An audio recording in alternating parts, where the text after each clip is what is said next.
Today we're looking at the book of Zephaniah, and Zephaniah is a prophet at the same time of Habakkuk. And again, this is right during the time of Jeremiah. The northern kingdom's gone, so uh, Zephaniah is written to the southern kingdom and what God is going to do. It says that the word of the Lord came unto Zephaniah in the days of Josiah and Amnon, king of Judah. So this was right just after Manasseh. Remember, Manasseh was the evil king that got them all involved with bad, horrible Canaanitic religious practices and hypersexuality and whatnot. And so it was very horrible at that time, religiously. We're going to try this again. I'm not comfortable in this chair. I need to relax.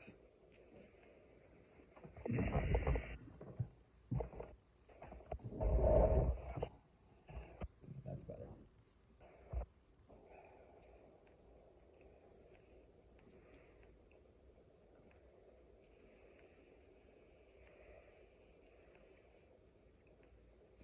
Okay, today we're looking at the book of Zephaniah. And Zephaniah was written at the same time of Habakkuk, and they were contemporary with Jeremiah. At this point, the northern kingdom's already gone into Assyria in judgment. This is about the southern kingdom now, which is going to go into judgment because of its sins. They had Hezekiah, who tried to do reforms in his day. But then Manasseh went entirely 180 and took them down into the deepest paganry to where God was not going to forgive. So we see that coming up. And this is also the days of Amnon, where he just Xeroxed what his dad did. So we see this. And here's Zephaniah coming into play. It says that the Lord said, I will utterly consume all things from off the land, saith the Lord. I will consume man and beast. I will consume the fowls of the air and the fish of the sea, and the stumbling blocks and the wicked, and I will cut off man from off the land. Now the NIV uses the word earth here, but it's a poor word choice. This has always been about this land. This land belonged to God. This land is where he put his name. So he's judging the land. In fact, because they didn't give the land her Sabbaths, he is going back and taking those Sabbaths in a lump sum. That's what the 70 years of being separated from the land is about. It's about the land getting its just Sabbaths. God said it should have a Sabbath every 7 years, and they ignored it. So he was going to go back and take back his Sabbaths. And I'll stretch out my hand upon Judah and upon all the inhabitants of Jerusalem. So remember, at the time, the prophets, even Jeremiah, were saying, go to Babylon. Go to Babylon. But many of the false prophets were telling the people, stay in Jerusalem. Stay in Jerusalem. You're the people of God. Stay in Jerusalem. And like, no, Yahweh is not behind this for you to stay. He's behind you going. And they couldn't see that. He's going to cut off the remnant of Baal from the place and the name of cherubims from the priest. The idea of worshiping these cherubims, which is like cherubims, you know, chimeras is what they are. They're like cherubims. They're worshiping of angels. You also worship the host of heaven. He brings that up from on your housetops. You worship unto God, but also swear by Malcolm. In other words, Jehovah is just another God in your pantheon of gods. And that's not how it's supposed to be. Not for the people of God. And them that turn back from the Lord, and those that have not sought the Lord, nor inquired of him, behold, the peace of at the presence of the Lord God, for the day of the Lord is at hand. And the Lord has made a sacrifice, and he has bid his guest. He is bidding his guest. He is the captain of the Lord's host. He is bringing the guest in. He's going to bring these guys over, and it's kind of funny to use the term guest as these people are to come in, as if they're welcome to come in and take. I'm going to be behind their taking. So it comes to pass in the day of the Lord's sacrifice, I will punish the princes and the king's children for such are clothed in strange apparel. They're not wearing the robes they need to. They're not wearing the apparel. They're wearing the apparel of the pagans. They're wearing the clothing of the pagans. They look like the pagans. They don't have a distinctiveness.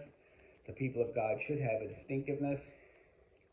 And the same day I will punish all those that leap on the threshold, which fill the master's house with violence and deceit. You've got violence and deceit. You've got people turning against their masters, employers turning against the employees. You're turning against, as we see sometimes in our nation today, you see people turning against the law.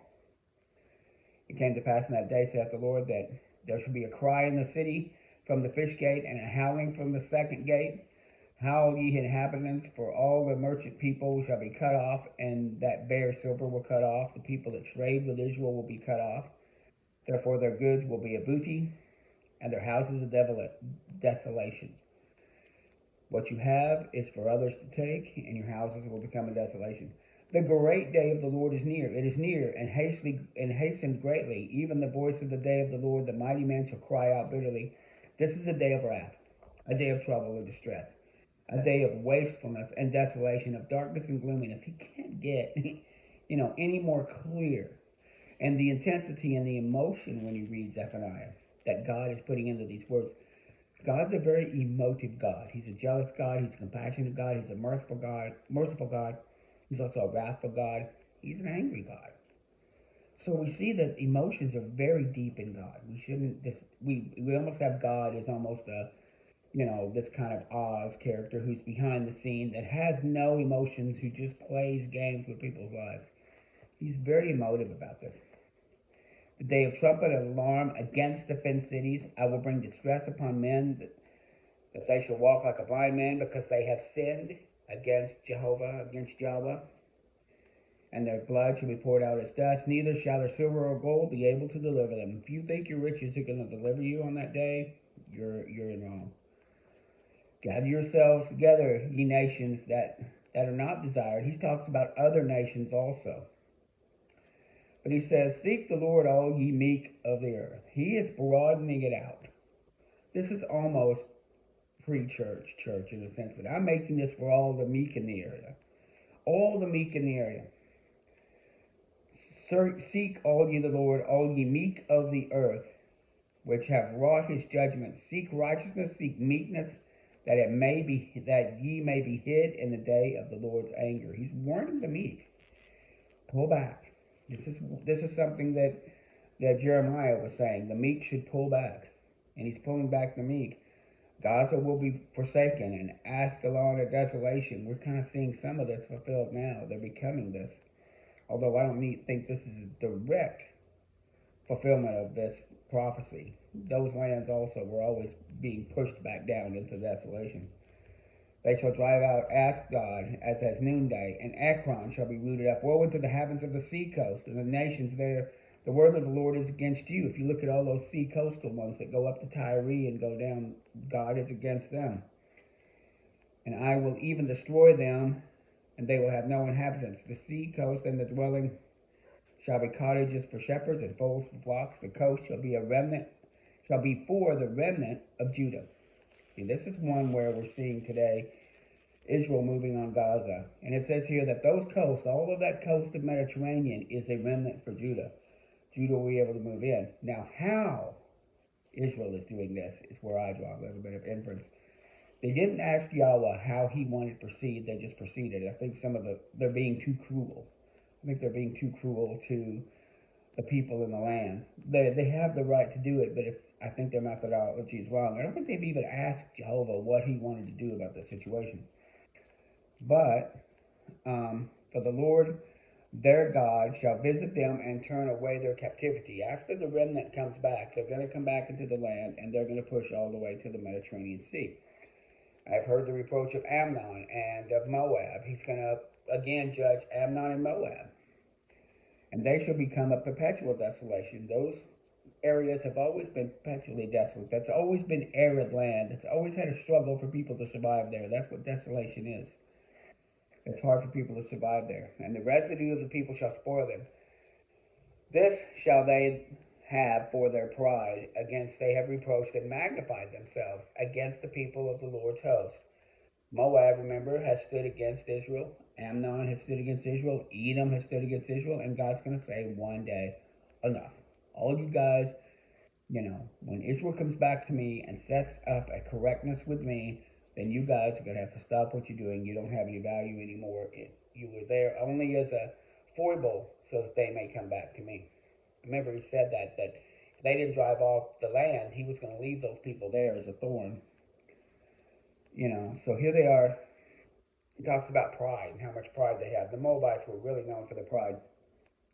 The Lord will be terrible unto them, for he will famish all the gods of the earth, and men shall worship him, every one from his place.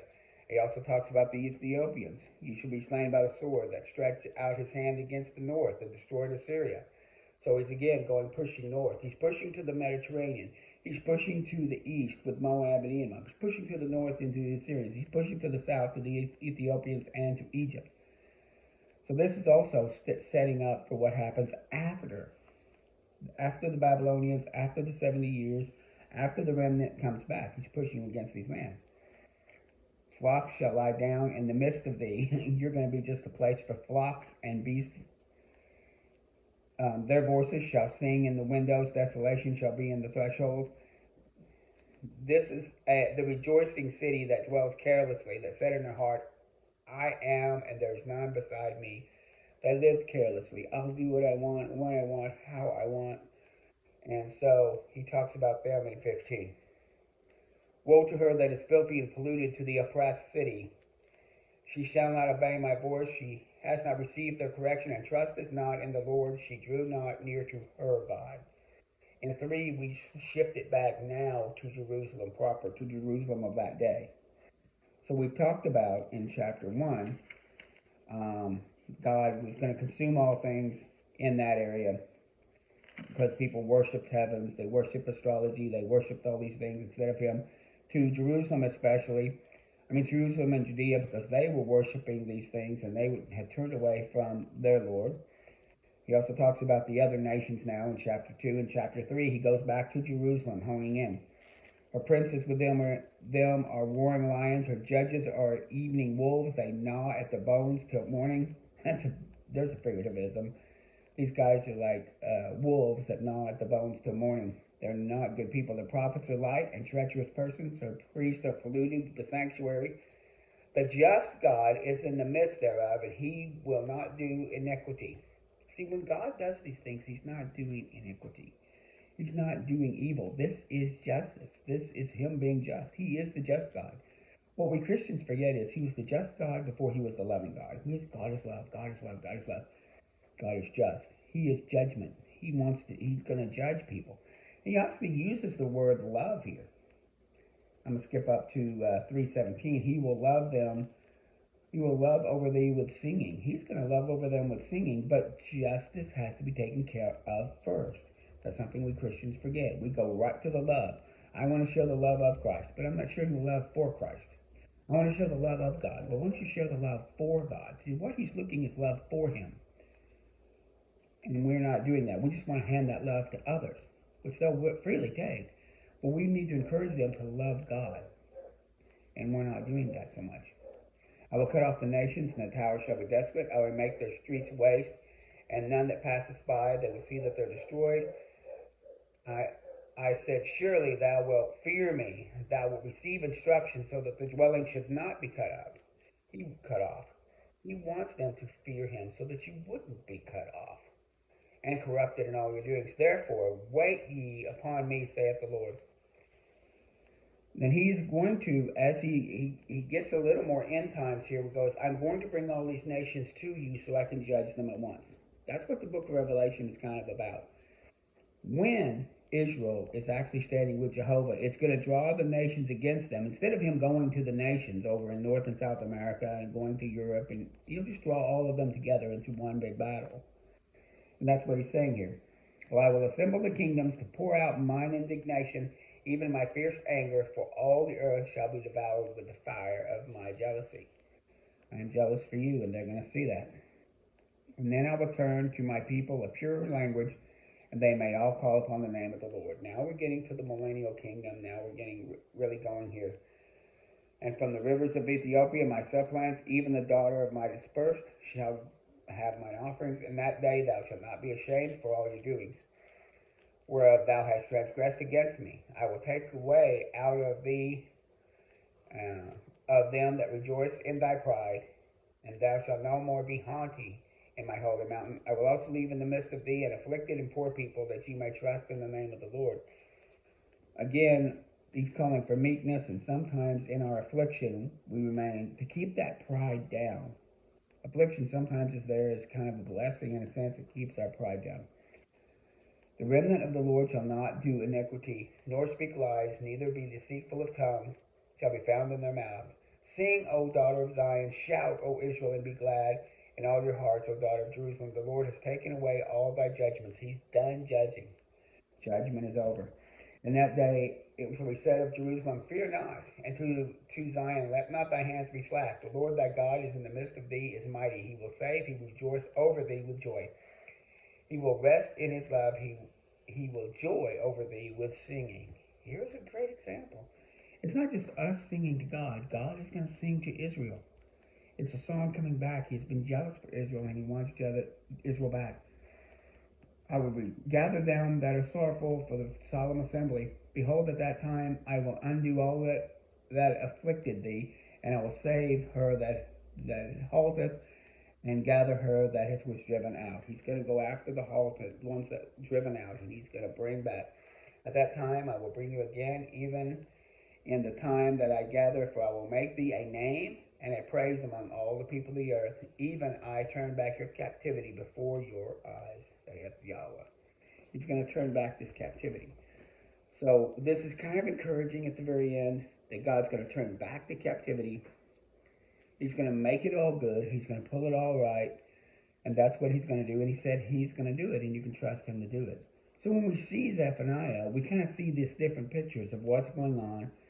And most of these minor prophets do have the bad day, good day going. Here's what I'm judging. Here's why I'm angry, but here's what I'm going to do.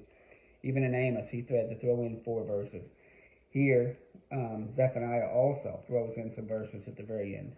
God wants to redeem Israel. That's the point.